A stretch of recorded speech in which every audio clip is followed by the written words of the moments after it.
Imagine the world without books or the ability to read.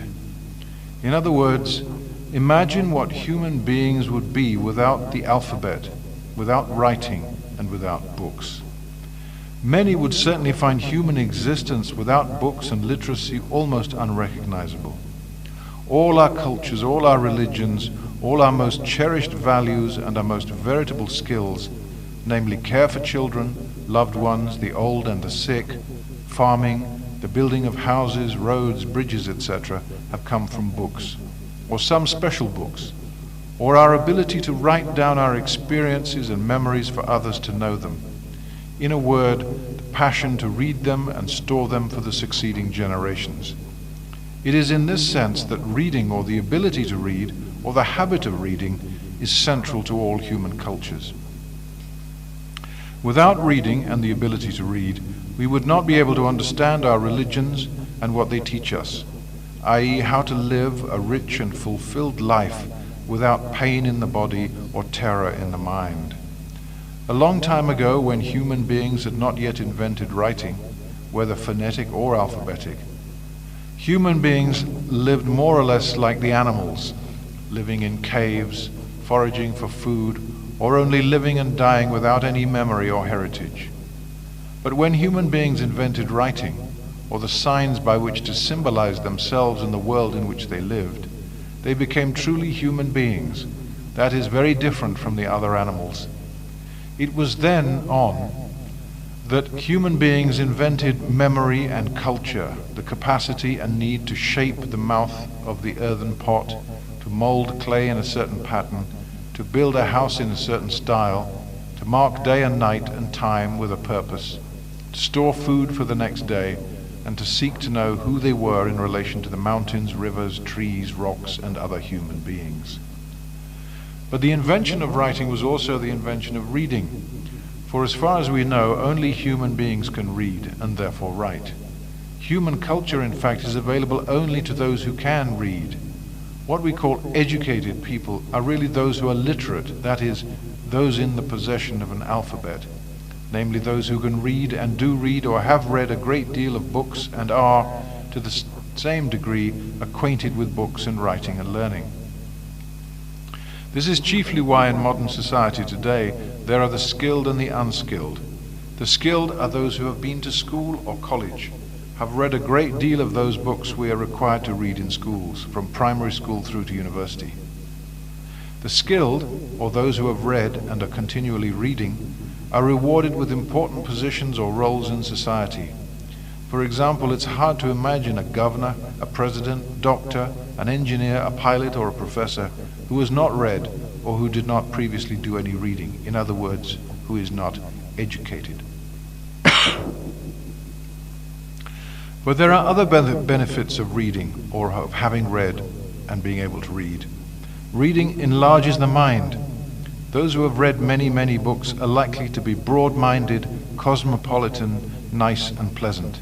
They have enlarged their knowledge of other people, other cultures, and can be called truly human beings because their mind can appreciate or has accommodated differences between themselves and others.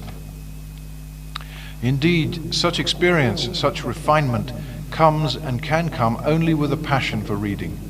It is reading which makes possible what may be called the humane spirit, or what is called culture, the pursuit of edification, knowledge, spiritual growth, and what the great 19th century English humanist Matthew Arnold called, in a memorable phrase, sweetness and light, or the best that has been thought and said in the world.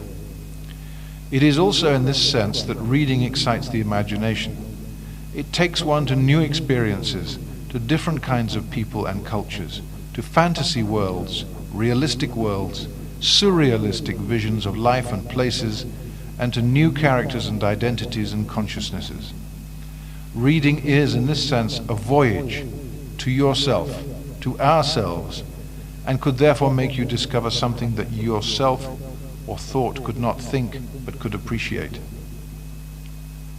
In this sense, then, reading makes us know more and more about who we are and what we can do for the world, our society, our community, or our family. This is, in fact, the key reason why we go to school or seek formal education. to expand our horizon and identity and the skills by which we make our lives better and better, and pass on our heritage or culture to our children and our children's children. But you will notice that these things I have mentioned go on forever and do not stop even for a moment. Even when we die, others who live on carry them along.